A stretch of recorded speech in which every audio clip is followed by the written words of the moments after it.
Ellie Raymond was the kind of girl who brightened any room she entered.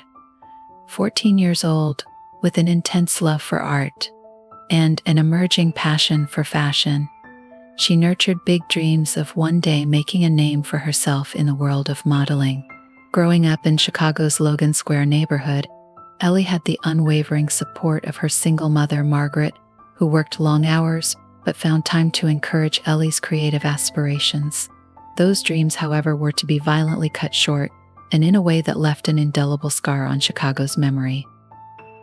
On the evening of March 30th, 2005, Ellie prepared to meet her friend Madison for what was supposed to be a casual get-together. It was the start of spring break, and she'd been eagerly awaiting this night to relax and unwind. She slipped out of her home around dusk, wearing a red jacket and carrying a sketchbook, a habit she never broke. Margaret kissed her goodbye, having no idea it would be the last time she would ever see her daughter alive. Hours passed without any sign of Ellie. Midnight came and went, and the once calm night gave way to Margaret's growing dread. By morning, Margaret was beside herself, calling Madison, her friends, and anyone who might know where her daughter was. When no one could confirm Ellie's whereabouts, she contacted the Chicago Police Department. The case was promptly handed to Detective Samuel Grace, a 20-year veteran of the force known for his tenacity and attention to detail. He immediately sensed the urgency in Margaret's voice and the seriousness of the situation, promising to exhaust every resource to bring Ellie home. The next days were a blur of anxious waiting, missing posters, and desperate prayers. Local media picked up on Ellie's story, and soon her face was plastered across newspapers and news broadcasts. Detective Grace led the investigation with the patience of experience, but he felt a growing pressure to bring closure to a terrified mother and a city holding its breath. 4 days later, a chilling discovery shattered any remaining hope. On April 3rd, a dog walker stumbled upon Ellie's body in a desolate park on the city's outskirts. The scene was haunting. Her body lay hidden in the underbrush, seemingly abandoned by the world that had failed her. Grace, summoned to the scene, felt a visceral response as he surveyed the tragedy. This was no accident. It was the brutal end of a vibrant life. For Grace, Ellie's murder was personal from that moment forward.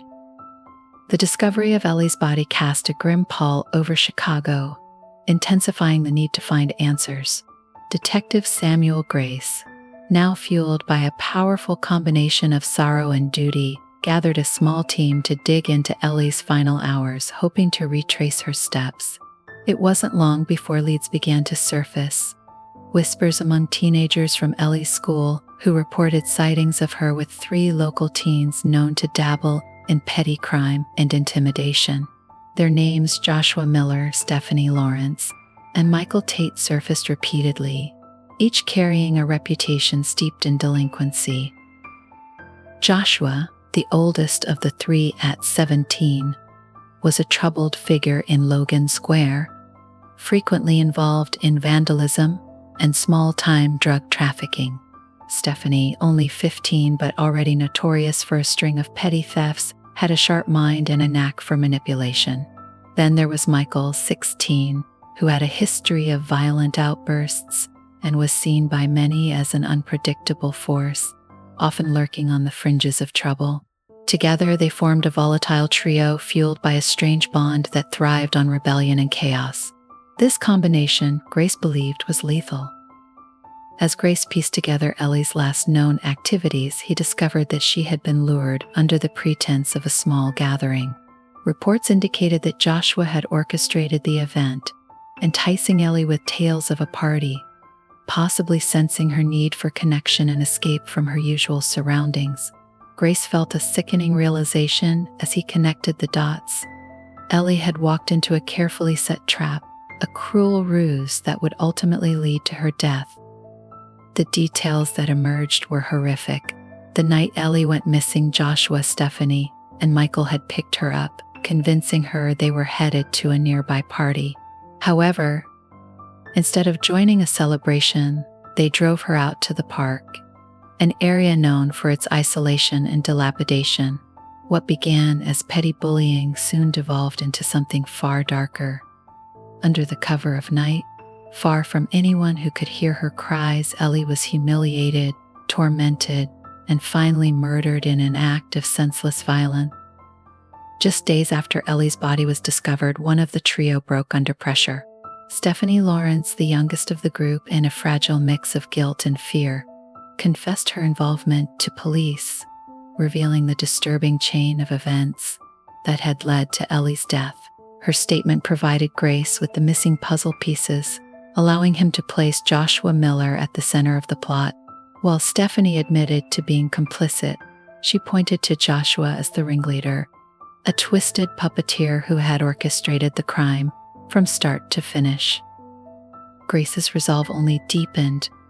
With Stephanie's confession in hand, he knew he was closer to delivering justice for Ellie. But there was still the daunting task of bringing Joshua and Michael into custody. The city's attention was now squarely focused on the unfolding case, and the public outcry grew louder with every detail that emerged. Detective Grace, well aware of the fragile balance between grief and justice, pressed forward, determined that Ellie's story would end not in obscurity but in vindication. The arrest of Stephanie Lawrence was a breakthrough, but for Detective Samuel Grace, it was only the beginning. Her confession revealed just enough to piece together the events of that fateful night, yet it still left an agonizing list of questions. Grace knew the key players: Joshua Miller, the ringleader, and Michael Tate, his accomplice, were still at large, lurking somewhere in Chicago's gritty underworld. With Stephanie's damning testimony, Grace wasted no time preparing for a full-scale operation to bring the remaining 2 suspects to justice. In the days that followed Stephanie's arrest, police kept a tight lid on her confession, hoping to catch Joshua and Michael off guard. Detective Grace combed through their recent movements, tracking down friends, family, and acquaintances.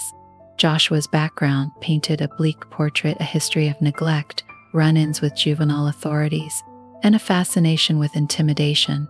He'd managed to avoid serious trouble due to his age, but law enforcement knew he was edging closer to something far darker.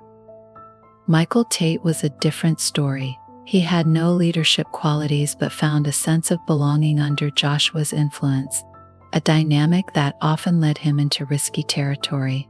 On his own, Michael might have lived a quiet life, but under Joshua's direction, he transformed into a volatile extension of Joshua's anger.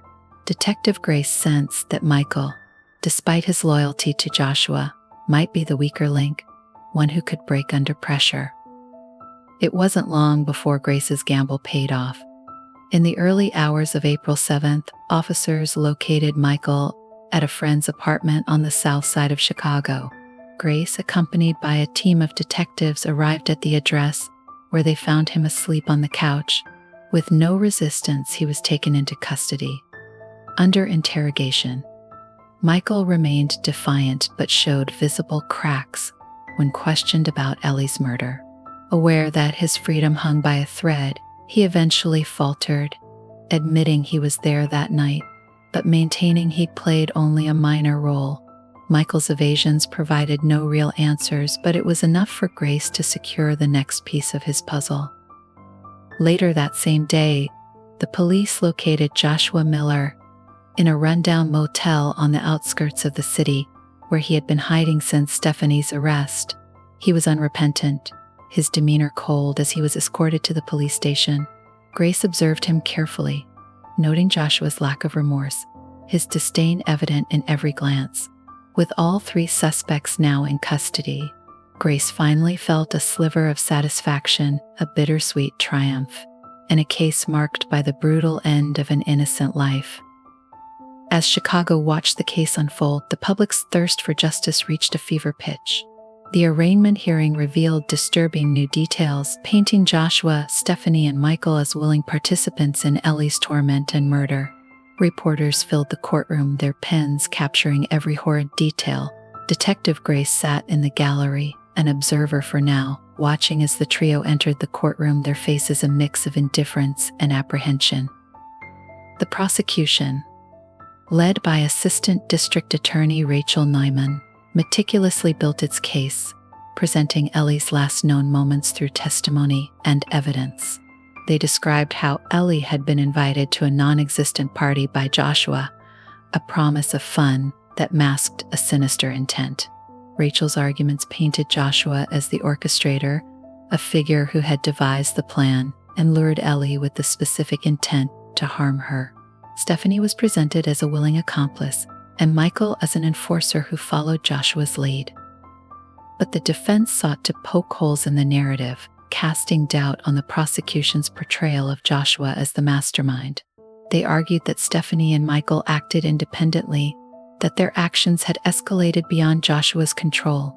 Defense attorneys also painted Joshua's turbulent childhood as an excuse, citing years of neglect and a broken home. To them, Joshua's troubled upbringing made him a victim of his circumstances, not a cold-blooded killer. The trial spanned weeks, and as it unfolded, the emotional toll on Ellie's family was laid bare. Margaret Raymond, Ellie's mother, attended every day, her face stoic yet hollowed with grief. She sat through the painful descriptions of her daughter's final hours, the humiliation and suffering she endured at the hands of people she barely knew. Each detail was like a fresh wound, yet Margaret remained steadfast, determined to honor her daughter by seeing the case through to the end. When the prosecution brought Stephanie to the stand, her demeanor was nervous, her eyes downcast. She spoke haltingly, recounting how she'd been caught up in Joshua's influence, pressured into participating out of fear of retribution. Her testimony was laced with regret, but Grace, watching from the gallery, felt it was insufficient, a hollow echo of remorse that failed to grasp the full extent of Ellie's suffering. Then came the moment that would shape the trial's outcome. Michael Tate, in a bid for leniency, took the stand, revealing a deeper level of involvement in Ellie's murder. His account corroborated Stephanie's confession, placing Joshua at the center, masterminding each brutal act. He admitted to striking Ellie, forcing her into the forested area, and preventing her escape. His words chilled the courtroom, confirming the prosecution's depiction of a premeditated plan. Michael's testimony left no doubt of the trio's culpability, solidifying the prosecution's case. As the trial neared its end, the defense offered one last attempt to sway the jury. They portrayed Joshua as a lost soul, arguing for rehabilitation rather than punishment. But the prosecution remained firm, delivering a closing argument that echoed the gravity of Ellie's murder, reminding the jury of the merciless cruelty Ellie had faced. As they deliberated, a somber silence settled over the courtroom, and Detective Grace felt the weight of the city's collective hope for justice. After days of deliberation, the jury reconvened in a packed Chicago courtroom. The atmosphere was tense, charged with anticipation and a palpable hunger for justice. Detective Samuel Grace sat near the front, his focus fixed on the judge, while Margaret Raymond, Ellie's mother, waited with her hands clasped tightly, bracing herself for the decision that would shape her future. One by one, the charges were read aloud. Joshua Miller was found guilty on all counts, including first-degree murder, kidnapping, and aggravated assault. His stoic expression remained unchanged as the verdict echoed through the courtroom, a chilling reflection of his unrepentant nature. Stephanie Lawrence and Michael Tate were also found guilty of aiding and abetting in Ellie's murder, though the charges against them were less severe, accounting for their roles as accomplices rather than instigators. During the sentencing hearing, the prosecution painted a stark portrait of each defendant's involvement, detailing how Joshua's malicious influence had drawn in Stephanie and Michael. Assistant District Attorney Rachel Neumann presented Joshua as a calculated manipulator, a figure who preyed on others' weaknesses to carry out his cruel plans. The judge, solemn and visibly affected by the gravity of the case, addressed each defendant in turn, emphasizing the profound impact their actions had left on Ellie's family, friends, and the community as a whole. Joshua Miller, as the mastermind of the crime, received a life sentence without the possibility of parole. The courtroom erupted in murmurs, a sense of relief and justice mingling in the air. Stephanie Lawrence, whose confession and testimony had proven pivotal to the case, was sentenced to 15 years in prison. Her sentence was met with mixed reactions, reflecting the community's conflicted view on her role as both a victim of manipulation and an active participant. Michael Tate, having cooperated late in the investigation, received a 20-year sentence. His expression, a mixture of regret and resignation, as the weight of his actions settled upon him. For Margaret, the sentences provided a sense of closure, though nothing could erase the pain of losing her only daughter. As the courtroom emptied, she exchanged a brief look with Detective Grace, an unspoken acknowledgement of his dedication and her gratitude. Grace felt a flicker of relief, tempered by the harsh reality that even justice could not restore the life Ellie had been robbed of. As the media dissected the case and public debate intensified, discussions of teenage delinquency and gang influence in Chicago resurfaced. In the weeks following the trial, news outlets explored the backgrounds of each of the defendants, particularly focusing on the influence of peers and the culture of crime that had drawn them together. Investigative pieces delved into Chicago's juvenile justice system, questioning how individuals like Joshua, with records of prior misdemeanors, could slip through the cracks and escalate to violent crimes. The public response to the case was as intense as it was varied. Some sympathized with Stephanie and Michael, arguing that they had been drawn into Joshua's dark orbit, manipulated and coerced by his dominance. Others viewed them as equally culpable, seeing their actions as a product of personal choice, regardless of their vulnerabilities. The case stirred discussions on the failings of local authorities to curb the influence of youth violence and on the need for intervention programs for at-risk teens.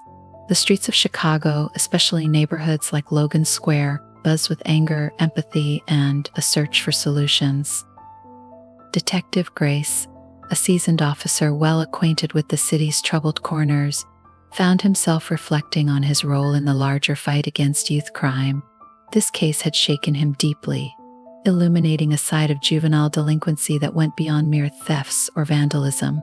He knew that, despite Joshua's life sentence, others like him could emerge, driven by the same fractured family dynamics and lack of support that had set Joshua on his path.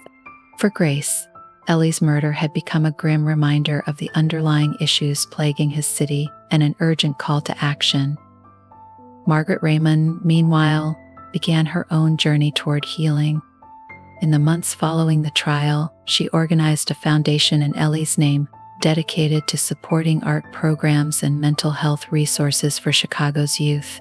Determined that her daughter's life would serve a purpose beyond the horror of her death, she reached out to schools and community organizations, advocating for creative outlets as a means of helping at-risk teens find purpose.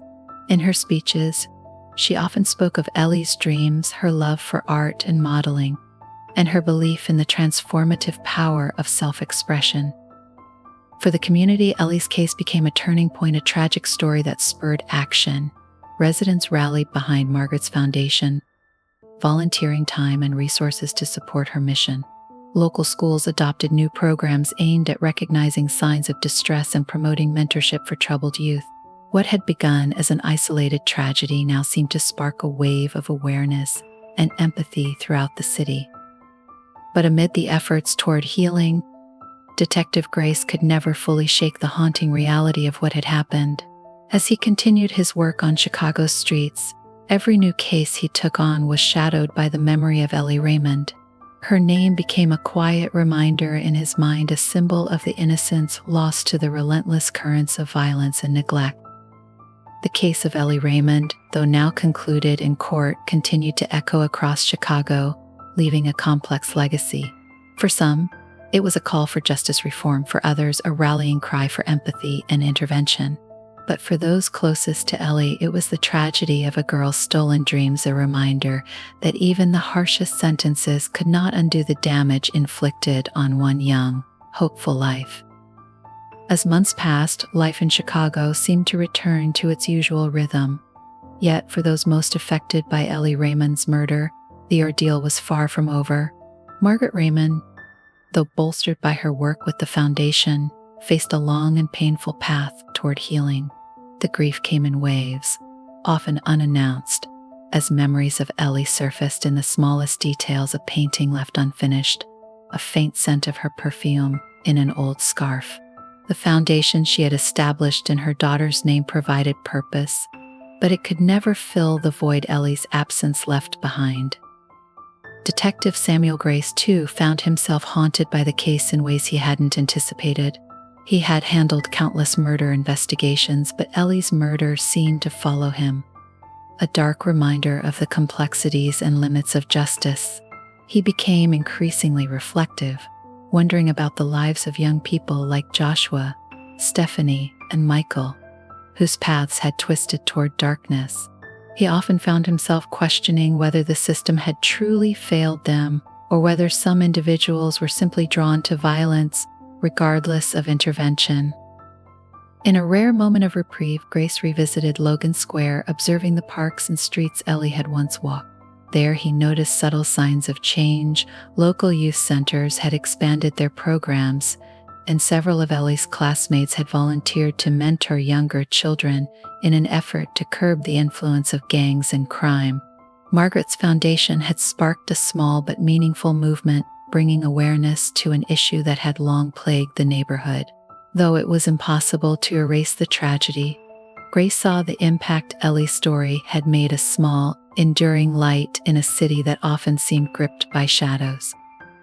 Meanwhile, Stephanie Lawrence, now serving her sentence in a juvenile detention facility, struggled with her own regrets. The gravity of her actions weighed heavily on her, consuming her thoughts as she recounted every detail of that night. At times, she blamed Joshua for the choices she had made, clinging to the belief that she'd been manipulated, even coerced. Yet, in her quietest moments, she acknowledged the undeniable truth. She had participated willingly, crossing lines she could never uncross. Her letters to Margaret Raymond remained unsent, each word a painful reminder of her role in Ellie's suffering. Stephanie's path to redemption, if there was one, seemed distant and uncertain. For Michael Tate, prison life offered no such introspection. Resentful and embittered, he withdrew further into himself, adopting the hardened posture of a young man determined to survive by any means necessary. He had always followed others, drifting from influence to influence, but now he found himself alone, navigating a brutal world where survival depended on aggression. If he felt remorse, he buried it deep, convinced that showing weakness would only hasten his undoing. To the world outside, he became just another statistic, a reminder of the cyclical nature of violence among young offenders. Despite the sorrow that had followed Ellie's death, her legacy lived on in ways Margaret could not have anticipated. As her foundation grew, it garnered support from unexpected corners. Local artists, business owners, and former gang members all joined her efforts to provide a safe, creative space for at-risk youth. Ellie's story was shared widely, both as a warning of the dangers lurking in vulnerable communities and as a testament to the power of resilience and purpose. The foundation organized art and mentorship programs, encouraging young people to channel their frustrations and emotions constructively. At one event, Margaret shared stories of Ellie's dreams, her love of drawing and writing, and her desire to be a model of vision that resonated with many of the teenagers present, some of whom recognized their own dreams in Ellie's. Over time, the foundation attracted more youth, offering them resources to pursue creative outlets, make positive choices, and for some, distance themselves from the influence of crime. Detective Grace kept tabs on Margaret's progress, occasionally attending events in support of her cause. Seeing the positive effects on the youth inspired him, yet he remained guarded, knowing the reality that change came slowly, often in frustratingly small increments. Grace knew that for every life changed, many others remained out of reach, caught in the traps of poverty, violence, and neglect that haunted parts of the city. Still, seeing teenagers finding solace and purpose in art gave him a renewed sense of hope, a reminder that, even in tragedy, there was room for growth and change. Margaret's foundation also began to work closely with local schools, implementing programs that train teachers and counselors to recognize early signs of emotional distress and risky behaviors. She spoke at community meetings and events, tirelessly advocating for preventive measures that could catch vulnerable teens before they slipped into the same patterns of delinquency that had ensnared Ellie's killers. It wasn't a perfect solution, and there were still challenges and setbacks, but for Margaret, every young person helped was a tribute to Ellie's memory. Over time, Logan Square transformed into a small but determined hub of community support. Crime rates among teenagers gradually decreased as more youth found belonging and mentorship within the programs established by Ellie's foundation. Local politicians took notice, offering grants to sustain and expand Margaret's efforts citywide. The foundation had become a fixture in Chicago's fight against juvenile crime, a beacon of hope born from the darkest of circumstances. Detective Grace continued his work with a quiet dedication, each case a new challenge, but one he approached with the patience and empathy Ellie's story had instilled in him. Though he knew he could not save everyone, he found purpose in the knowledge that even the smallest changes could ripple outward, affecting lives in ways that were often unseen but deeply felt. And as he walked the streets of Chicago, he carried with him the memory of Ellie Raymond, a reminder of the fragility of life, the power of community, and the enduring strength of those who refuse to be defined by tragedy.